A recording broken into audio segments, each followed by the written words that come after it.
Hello and welcome back, everyone, to the Chaos Ball Podcast. Thanks for tapping in. Week 3, third episode of the regular season. I'm feeling good. I'm feeling better. But the Seattle Mariners had a good week. But before I do anything, I'm going to start you off with a little question here.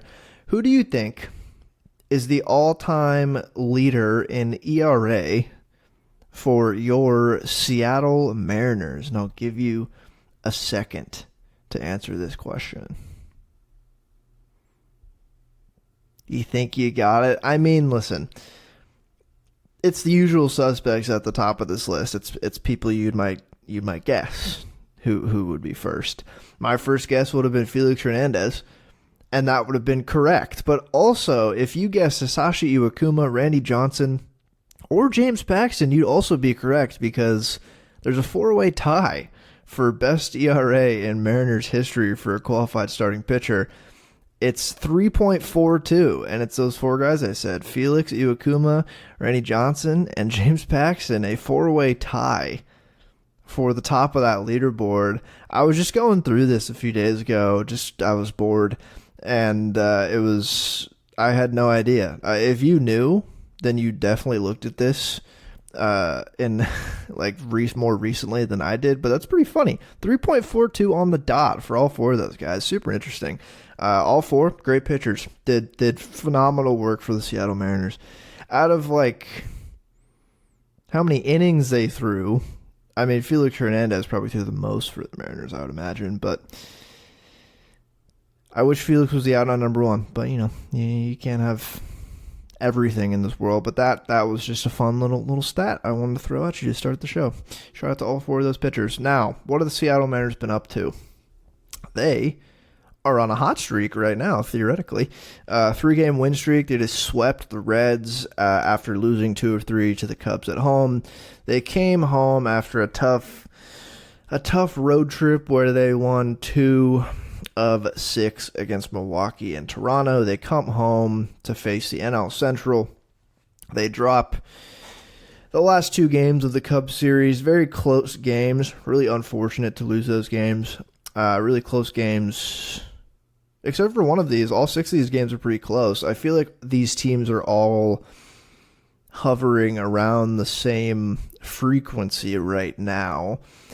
If the Mariners were in the NL Central, well, actually, no. We'll talk about the division in a second. But these teams all feel like mid-80s wins teams to me, with maybe ceilings if things go right, like 90 wins. So it's not surprising that things were pretty close. I mean, they took the first game of the series against the Cubs 4-2, and they lost 4-1 and 3-2. And then they destroyed the Reds 9-3 in the first game. The offense came alive. It was the first time they had scored over 6 runs in a game. The last game against Toronto, they did score 6 on the dot, but this was the first time they scored over 6 off the back of a really good start from Kirby.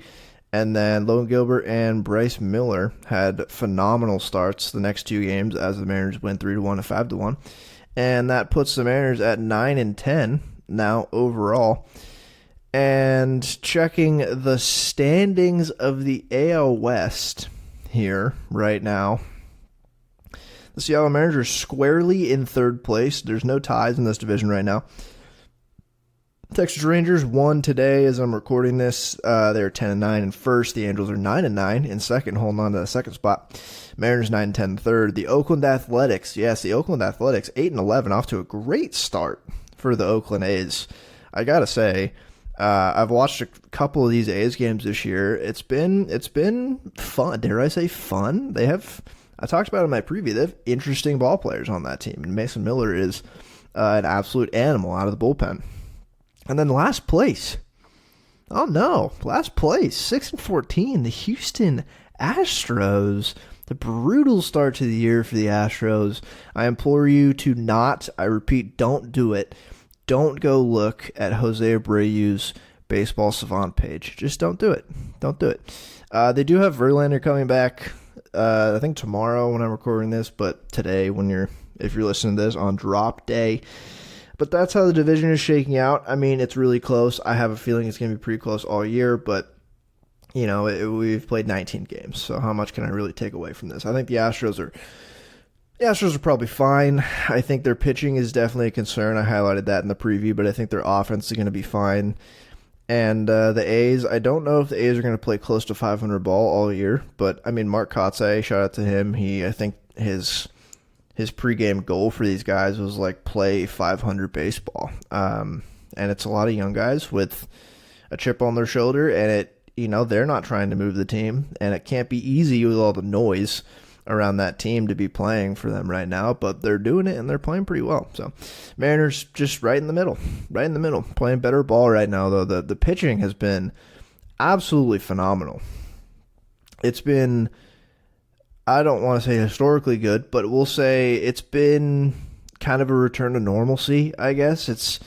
They had a really tough start to the year. I think it was just not amazing pitching by the starters and the bullpen, but also I think they definitely got a little unlucky, and that can really make those ERAs look ugly in the first half of the season. I mean, it'll be like July, and the pitching staff will probably be humming by then like it is now. Maybe not as good as it's been the past week, but the pitching staff's going to be pretty good all year. We're going to look back on a couple of these starts in April, like Kirby giving up 8 runs and like Luis Castillo got dinged for a lot. We're going to look back on these starts like, man, take that start from April out of his ERA and it probably goes down a point. We're going to look at that Kirby later in the year for sure. After that Guardians game he had, so unlucky. But they're humming. The Mariners starters the last 7 games, 1.83 ERA, 44 and 2/3 innings pitched, only give up 9 earned runs, 6 walks, and 44 strikeouts. Before Logan Gilbert's start against the Reds to cap off the sweep, was that the sweep? It might not have been. I think that was game 2. But they set a franchise record, 35 consecutive innings without a walk, which is amazing. And it's emblematic of their style. I think we've seen it the past 2 years, but especially going into last season, after we were going to see a full season of Luis Castillo and a full season of Kirby, Logan Gilbert in his 3rd year, and then, these rookie pitchers come out of nowhere, and they're, fitting the similar mold of these Mariners starters, which is definitely an organizational what? Attitude?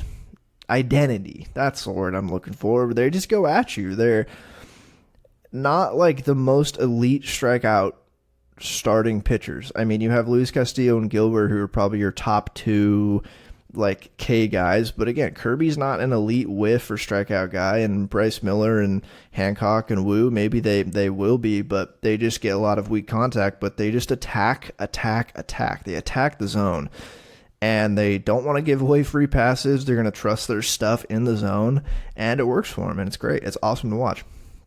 It's been refreshing.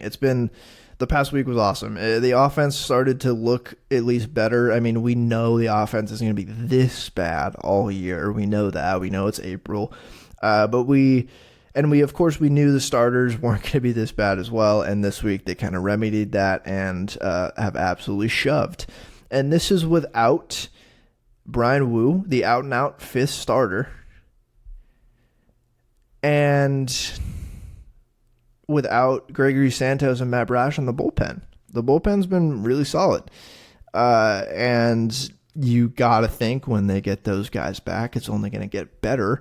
Hancock has definitely been the worst starter out of the 5, but he's shown signs that he can probably start in the big leagues. And I think he's going to be an amazing depth 6th man to have once Brian Wu comes back. So it's been awesome. It's been great. And now, I'll kick it off. What am I really going to talk about today? I am going to talk about 2 players in particular and then finish with just some random Mariners notes of the week. I'm going to talk about Logan Gilbert a little bit right now. Talk about specifically his pitch arsenal, what it looks like starting this season, the strengths, and maybe weaknesses if he has any. And then where it's come from when he debuted 4 years ago. And then I'm going to take a look at Ty France. We're gonna check the Ty France back meter and see where we're at on that. Is he back? Is he not? Is it too early to tell? It's probably too early to tell, but I'm going to delve into his numbers. They've been super interesting to start the year, so that's where we're at. And just to get into it, let's talk about Logan Gilbert, who we're going to go back to the Mariners' career ERA conversation. Those top 4 guys are all tied for the first spot. Number 5 is Logan Gilbert with a 3.68 career ERA with the Mariners. So really awesome to see him on this list. And boy, has he been shoving this season. It's been awesome to watch. He's been absolutely our best pitcher by far.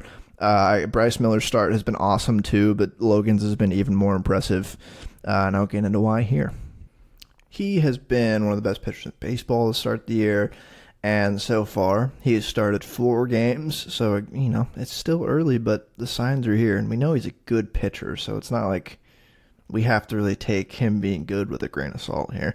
But he's thrown 27 innings in those 4 starts with a 2.33 ERA to go along with a 3.42 FIP and a 3.02 xFIP. So, it's probably safe to say he's not going to have that 2.3 ERA all year. I don't think anyone really is capable of putting together a year like that. That's like a peak Kershaw, like that Zach Greinke year. Like that would be insane to have. Even like a sub 3 is insanely hard. So those peripheral numbers are not that surprising, but even those are absurd. They're so good. He has struck out 29% of the guys he's faced this year and only walked 4%. Both would be career bests. Last year, he set a career best in walk rate with 4.7, and he's only walking less guys this year.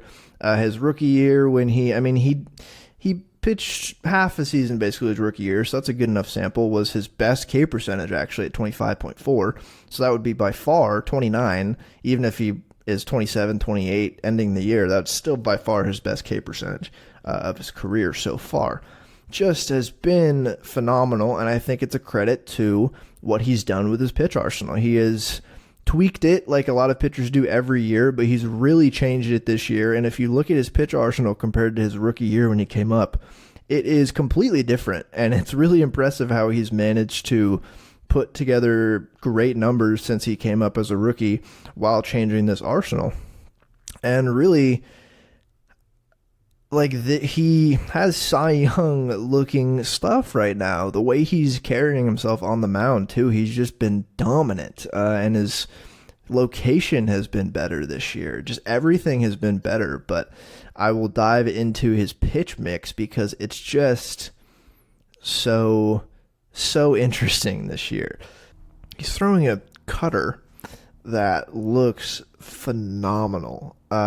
Before I get into the specifics, his cutter, I just wanted to say this, his cutter currently and the Stuff Plus leaderboards is number 1. It's the best cutter among starters in the league at a 146 Stuff Plus, which is ridiculous. He's thrown 57 of them, so it's not like the biggest sample, and Stuff Plus will normalize as the season goes on. But to start the year, 146 Stuff Plus for any pitch is absurd. And his slider also is 147 Stuff Plus, which is second among starting pitchers. Slider's been awesome this year, but that new cutter, it looks phenomenal. And just to give you a sense of where that's at compared to the rest of the pitchers, it's number 1 by far.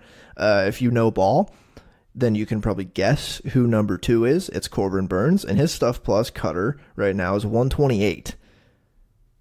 So a full 18 points lower. And then the next one after that is Marcus Stroman and Cutter Crawford tied with 111. Like, good Lord.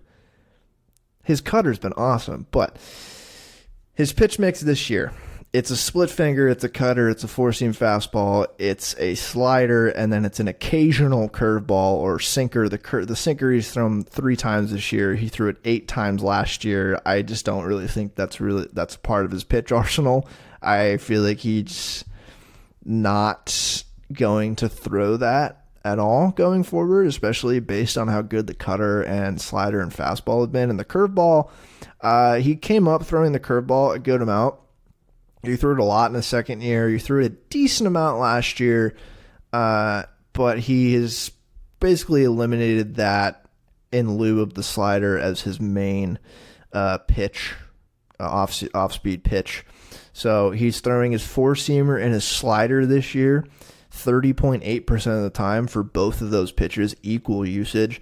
He's throwing the split finger 16% of the time, the cutter around the same, 16%, and the curveball about 5%, and then the sinker is less than 1%. So the sinker is really a non-factor here.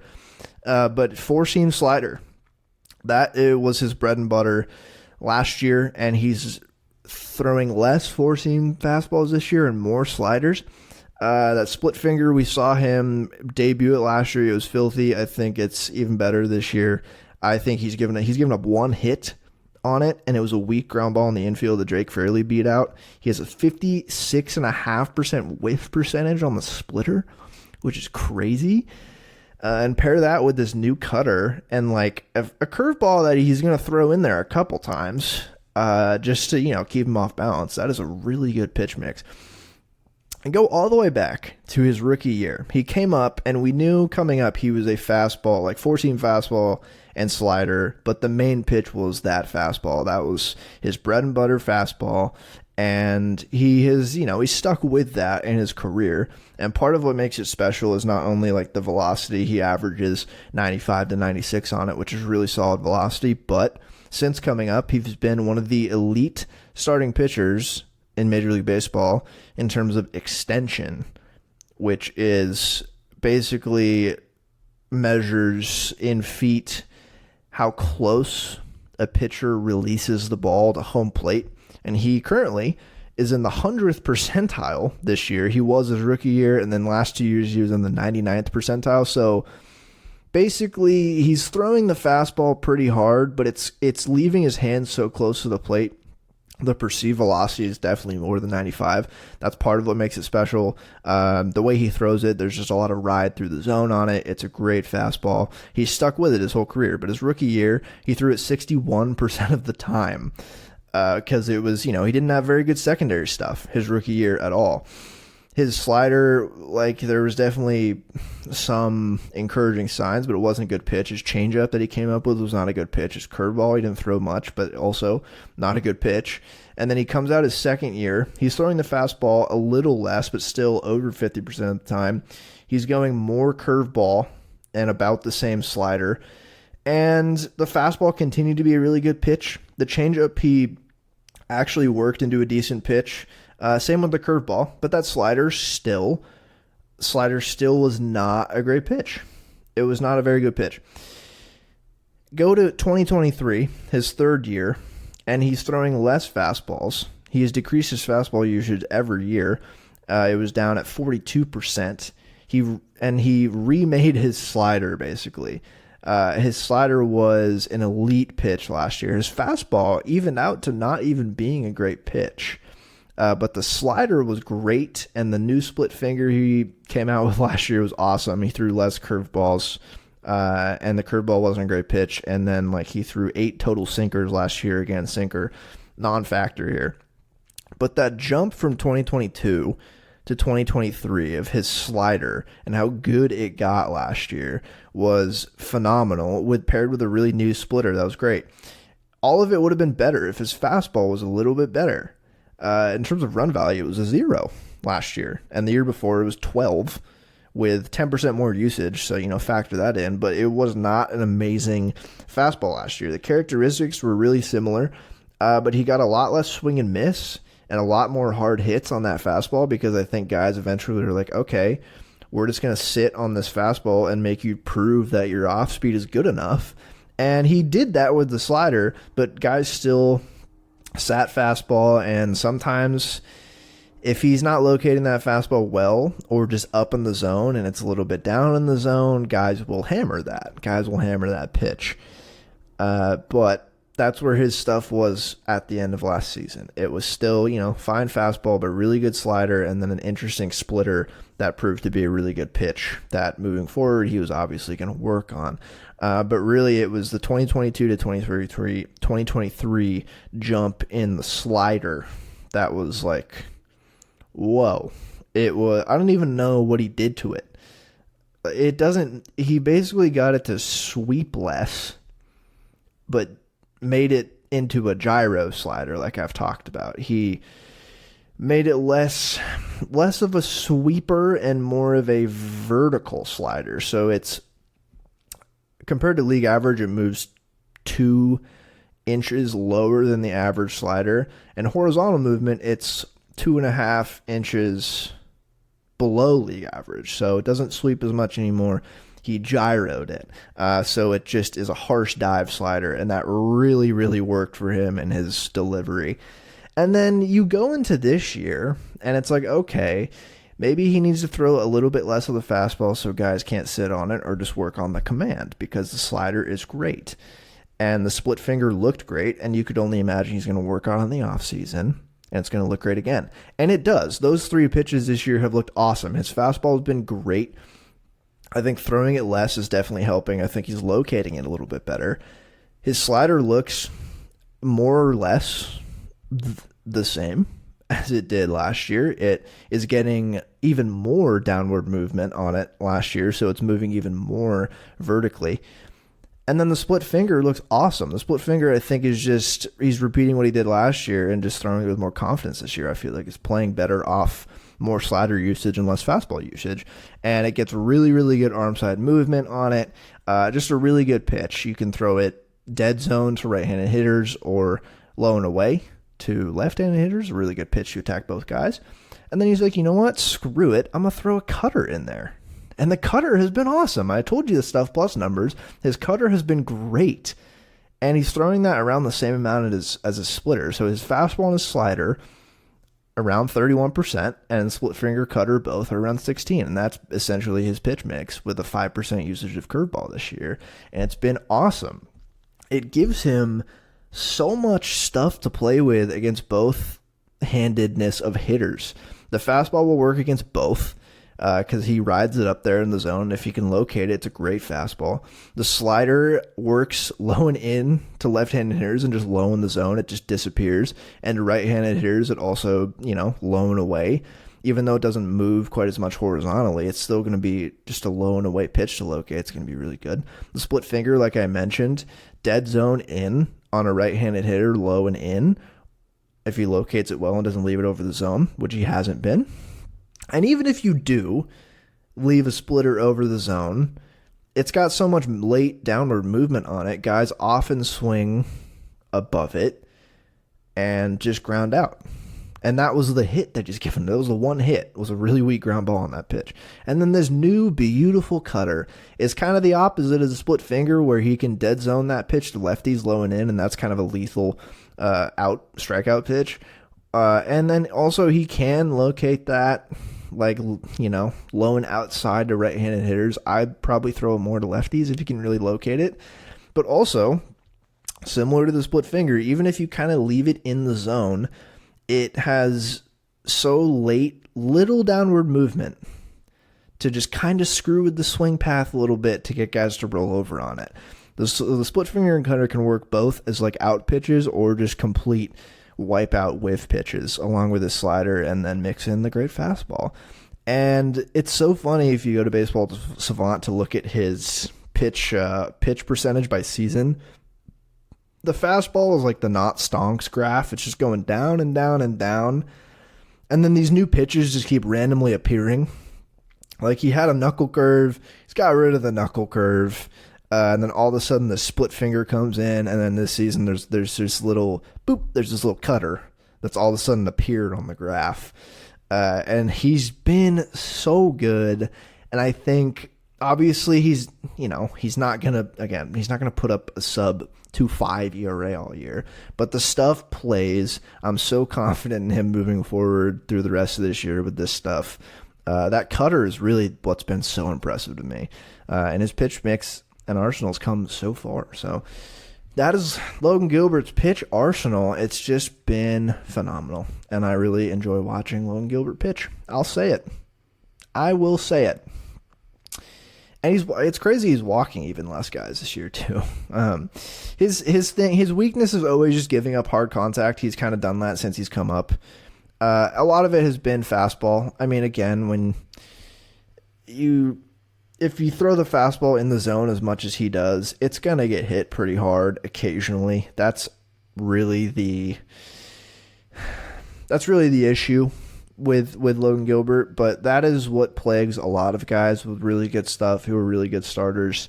So if that's the only thing he's really worried about, like he'll give up a home run every now and again that's hit really hard, but that is really his only weakness, and it's because he's living in the zone a lot. And the fastball is just not an elite like whiff pitch. It's going to get me over. It's going to be the pitch he starts the at bat with. He needs a strike, and it's still a really good pitch. So I'm so impressed by him this year. It's been awesome to watch, and I'm so excited to keep watching him. So that was the little deep dive into Logan Gilbert's pitch mix, and now we will transition to looking at Ty France. Is he back? I don't know. Maybe. I'm conflicted. I'm conflicted about this because I championed him having a bounce back year this year after just an absolutely dismal 2023. It was just not good at all. But he went to Driveline in the offseason. I think he definitely got a little unlucky last year. I looked at his swing take numbers and I was like, how can a guy be so bad at pitches in the middle of the zone? And part of it definitely is a swing. Part of it, I think, is just unluckiness. And on that topic, don't look at J.P. Crawford's swing take numbers right now. He is like negative 15 runs on pitches right down the middle of the plate. It's not good. Maybe I'll talk about J.P. Next week, but we're talking about Ty France here. So his raw numbers aren't that impressive. Not really at all. It's actually... his raw numbers, just by looking at them, is kind of a step back. OPS-wise, his OPS is 677 on the young season with 61 plate appearances. So, again, it's only April. But that's 30 points, just about lower than last year's 703, which is already bad. And then you look at other of these pretty basic numbers here. Obviously, he's hit no home runs yet. He's not the biggest home run hitter. I mean, he topped out at 20 in 2022. The walk numbers are encouraging. He's drawing almost 10% walks, which was up from last season's 6.5%. But that comes along with a strikeout rate that has increased 7% from 17.6 to 24.6, and then isolated power of 0.056, which is really not good. He's also sporting, weirdly, a 375 BABIP along with these numbers. So a 375 BABIP with that low of ISO and a 677 OPS with a slugging percentage lower than the OBP. His slugging percentage is 333. His OBP is 344. All of that's not really good at all. That's actually quite bad. That's like, if he continues down this path for another few weeks, I might press the panic button, and it might be demotion, trade, DFA, trade for a first baseman type beat hours in here, but not yet, because let's pop the hood. All right, let's pop the hood here. Take a look at the engine, and the underlying numbers are pretty good. The underlying numbers are actually pretty solid. He's chasing around league average. He is not really whiffing a whole lot. He's whiffing a little bit better than league average. Obviously, the strikeout numbers, those are like, roughly league average. But let's take it over to the hard hit rate and the barrel rate. And they're damn near elite right now. Again, very small sample, but his barrel rate is 10%, which would be his best of his career by far. It was at 6.8 last season. His exit velocity average is 93 miles an hour, which is the top 9% of the league right now. And with the 375 BABIP that he has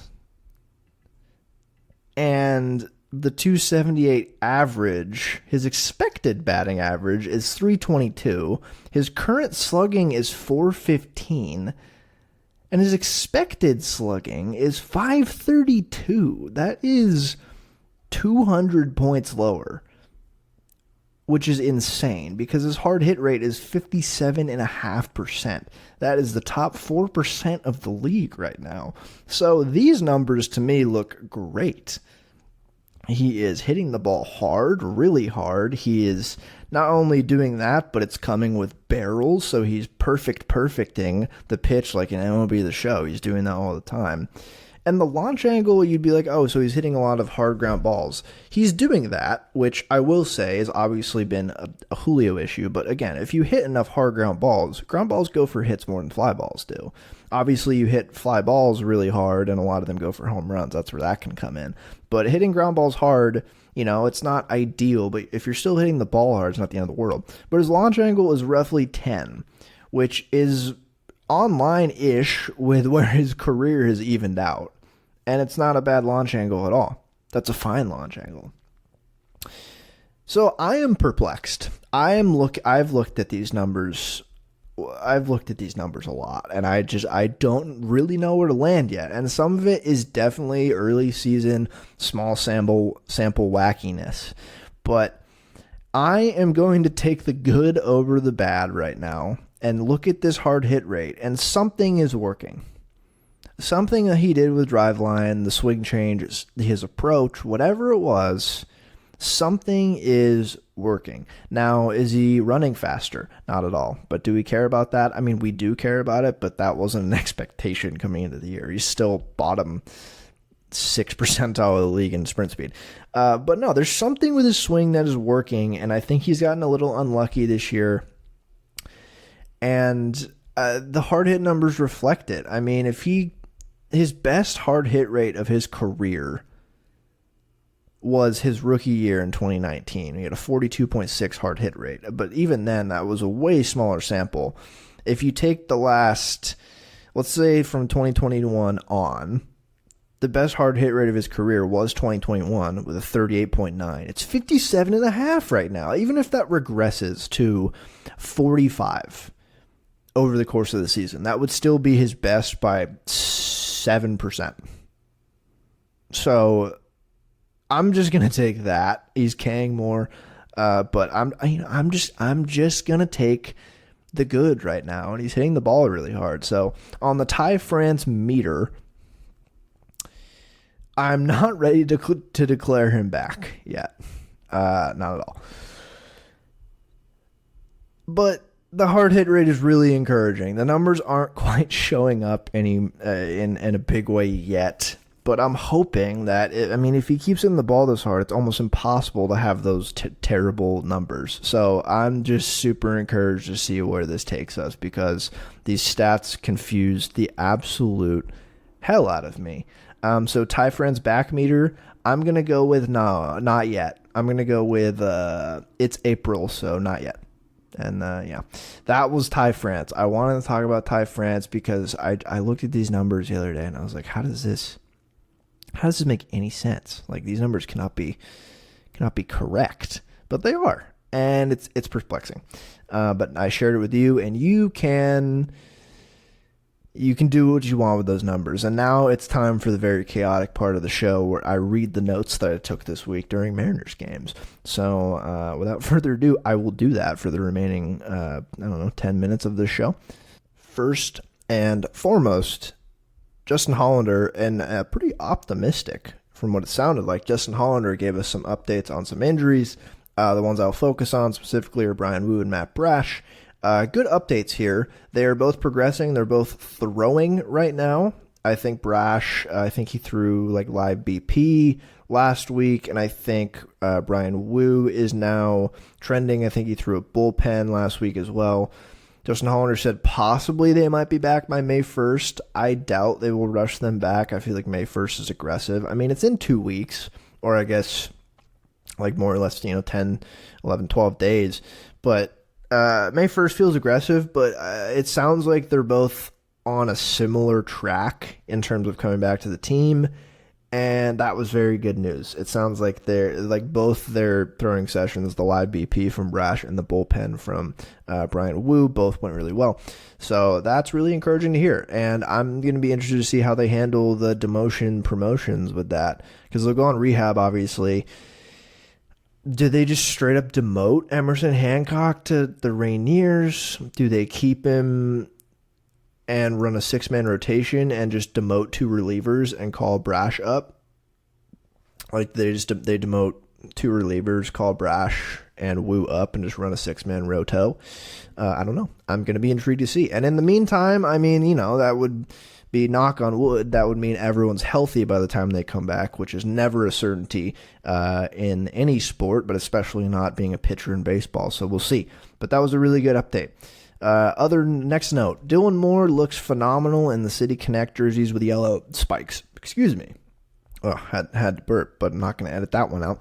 No, Dylan Moore. Dylan Moore has been awesome this year, by the way. I don't know if I've talked much about Dylan Moore. He's been great at the plate this year. I don't know if he's going to be this good all year, but I had big questions about this being a big year for him, because last year he was hurt, and when he came back, he didn't look great, and then he looked better late in the season, which was encouraging. I think if Dylan Moore is good, this team, again, the team still needs like Julio, Polanco, Raleigh, Garver, Hannigan. They need all the guys at the top of the lineup to hit well still. But if Dylan Moore as your main utility man is hitting well, like we think and know Dylan Moore can hit, that's really good.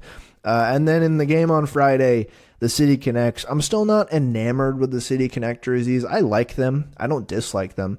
The black pants still just kind of throw me off. They kind of throw me for a loop. But Dylan Moore, not only does Dylan Moore look good in all jerseys, I'll say it, but he looks fun. He looks so good with the yellow spikes on. I think I'm more inclined to like the jersey if the guy is going to wear yellow spikes. I think that is the peak of their City Connect jerseys. Yellow shoes, black pants, and then the blue top and hat. I think that's the peak of style in the Mariners City Connect jerseys. Next note, Bryce Miller messing with timing. In his start last week, he did a little hitch. He had a little hitch in one of his pitches to get a K. I absolutely love that. It sounds like this entire pitching staff, maybe not Luis Castillo. Luis Castillo seems like he's just gifted and just goes up there and throws. I don't think he doesn't study the game, but the other guys, it sounds like, it's like, oh my God, it sounds like all of them like nerd out about pitch shape and stuff like that. And like if Bryce Miller's going to start messing with timing, like look out. Like I love that. I love guys who mess with timing. Like Nestor Cortez, Marcus Stroman, Johnny Cueto was big into that. Nestor Cortez this week did the most absurd thing I've ever seen anyone do on a pitcher's mound. And he did a little fake pitch and then pitch. That was insane. I saw a lot of people getting mad at that. Loosen up if you're getting mad about that. It's not illegal, not a balk. He was in his motion. It was just funny. Like, get real, all right? Just relax a little bit. Baseball doesn't have to be serious all the time. That was great. Bryce Miller, messing with timing. Keep doing that, buddy. And while we're talking about Bryce Miller, I will say his splitter has been so interesting this year. His splitter is getting... I don't have the stats, nor have I even looked to validate this. His splitter's getting like equal parts glove side and arm side movement. I heard him talking about this. He's basically like, he has his grip down for this splitter. And he's basically like, well, with the splitter, you throw it like a fastball. That's the point of a splitter. You throw it as much like a fastball as you can. So it looks like a fastball coming out of the hand, and then it just dies. And Bryce was like, yeah, I'm doing that. And then whichever way it takes it, that's how it goes. He's more focused on it getting really good vertical movement, which is very obviously really important from the splitter. But if you look at, again, like we just talked about, Logan Gilbert, his splitter gets exclusively arm side movement, which most splitters do. They skew closer to like what a circle changeup looks like, but a splitter, just the way they're thrown and the way the air catches it. But with Bryce Miller's, and he's not exclusive to this, but with his, it's like sometimes the air catches it right. And I don't know if it's seam shifted wake or whatever it is. I don't know. Or just the way he throws the ball. I don't know what it is, but sometimes it goes glove side. Sometimes it looks more like a cut fastball. It's really strange. And I thought he might be changing the grip a little bit. Like, I thought he might be gripping it like a splitter, but cutting it a bit so it gets that glove side movement, but he's not. He just said he's throwing it normal, and whatever way the freaking air takes it, it's going. It's pretty hilarious. But that was interesting from this week that I noticed. My next note, Luke Raley, he's fucking chopped liver, huh? He's old news. Now, I talked about this in the episode last week. I was like, Canzone and Raley on the same team, like that just kind of feels redundant.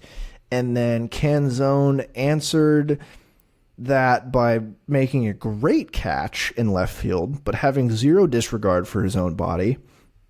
and running into the wall at full speed. I don't even think he knew the wall was there. It looked like the man thought he had 15 more feet to run after he caught that ball. But no, he slammed into the wall, and he has, I think, a sprained AC joint, which is like a month plus injury, which really sucks because he was having such a good start to the year. But that kind of addresses my Luke Raley problem, where now he's going to get a lot more play time, and they're not really redundant anymore if one of them is off the roster. So we wish Canzone well. That really sucks that he is that he's hurt, especially just for him personally. Like, he knows he was starting the year really well, and Scott was putting him in the lineup. Scott, I mean, if you're hitting well, Scott's going to put you in the lineup, and he was doing that. So it sucks that he got hurt, but Luke Raley's been playing more now. Played a little first base, playing in the outfield. I don't know. It just still, with both of them on the roster, it felt so weird because you want to play both of them, but Mitch Haniger's also been hitting really well, so you can't play both of them because you're not going to put them in center, or Julio is. Raley played center the other day when Julio got the day off. Yeah. I should just talk about that. They gave Julio the day off as a mental break, which is good. That's probably good. That's a good thing. Sometimes he just gets too focused, feels like he's pressing, definitely just chasing everything. They give him a mental day. It's like, you're not going to play today unless we really need you to pinch run in the ninth. And they did that. And he pinch ran in the ninth, and you know where I'm going with this. He got picked off to end the game.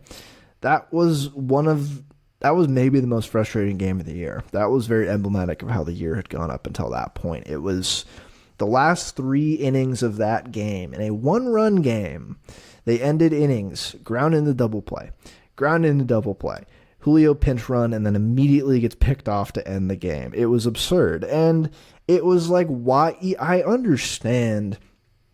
I think who did he pinch run for? Cal or Mitch Garver or Ty? He pinch ran for a slow guy. It wasn't like a bad decision. But you said before the game, he's absolutely not going to play. It's a complete mental day for him. It's going to be good. And then you get him out there, and he gets picked off. That is awful for him. If you're going to not play the guy, stick with it. Like, maybe to win the game, it was your best option to put him in because he's really fast, right? And it was a 1-run game. I understand.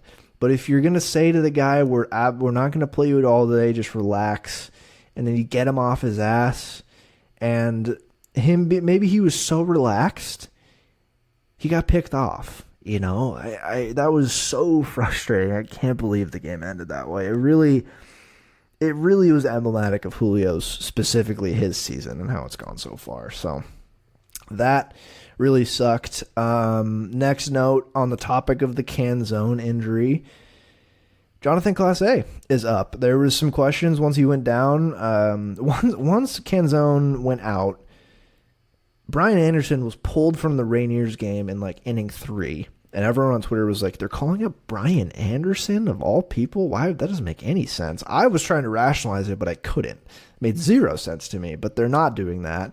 And then since they brought up Samad already, I thought they were going to bring him up, but I don't think you can demote and bring up within 10 days. I think that's a rule.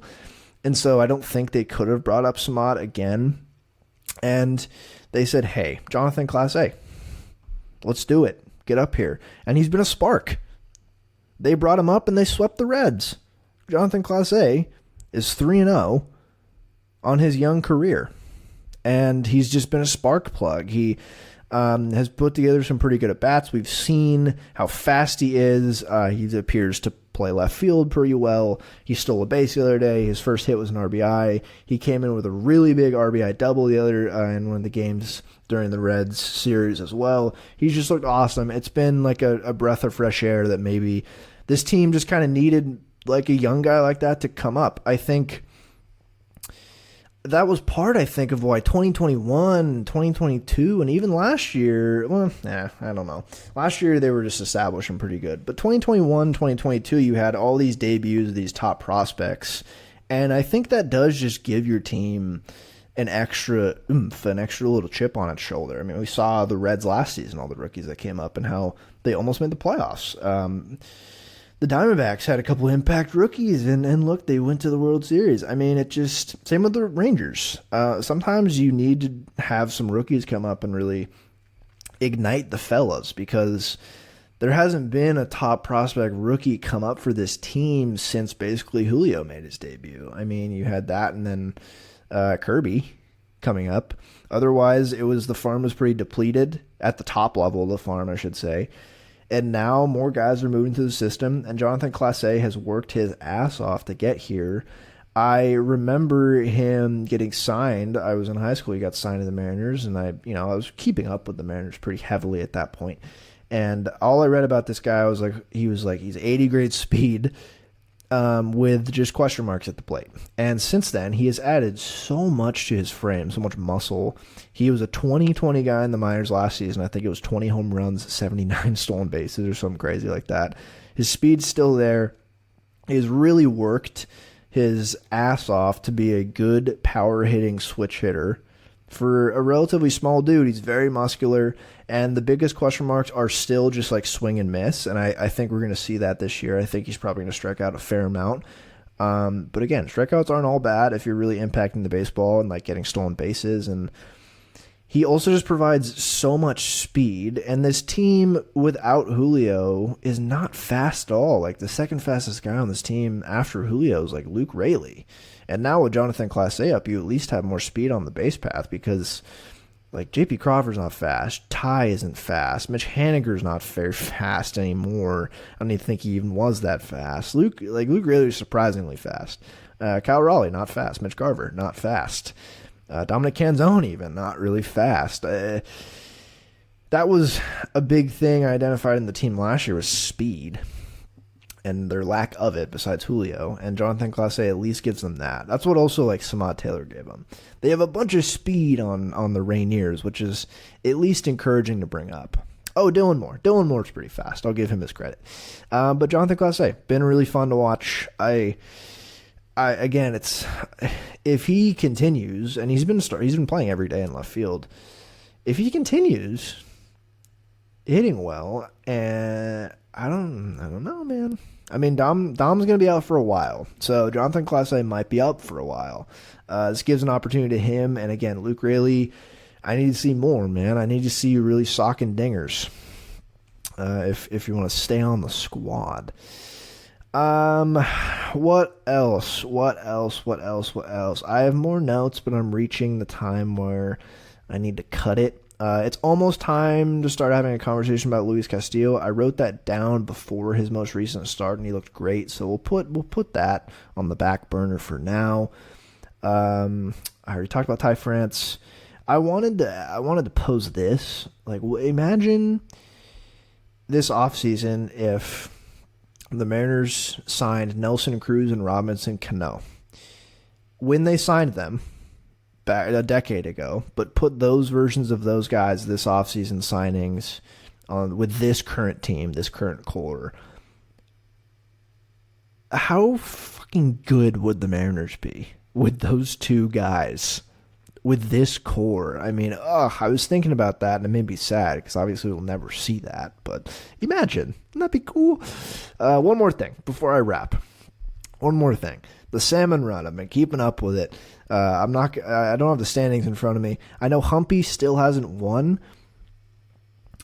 I gotta ask, with all the gambling stuff going on in sports, is Humpy match fixing? Can I go to the Muckleshoot Casino and bet on the Salmon Run? I don't think you could, but I bet there's some people doing this individually in their friend groups, and Humpy's got to have crazy odds going into every race. I would put $5 on Humpy every race until he wins, just so I get a huge payout. Is Humpy betting on himself to lose? Is he match fixing? You gotta ask that question. He loses every race, and I know the Mariners wrote that into his lore, but it's suspicious. That's all I'm saying. But we're about at 50 minutes, so thank you. I'm going to wrap. Thank you so much for listening. I will be back probably next week. If I'm ever not back weekly, I will update my Twitter. So if you're listening to this and you don't follow my Twitter, it's at ChaosBall1977, I think is the @. But you can just look up Chaos Ball Podcast on Twitter, and it should come up. Follow me if you don't. you should follow me. That's where most of the podcast news comes out of, and I live tweet Mariners games every time I watch a Mariners game, which is most games. So find me there, because some weeks it might just be like, I'm not recording this week. Some weeks is just normal, and the first 3 weeks of the season, it's been great.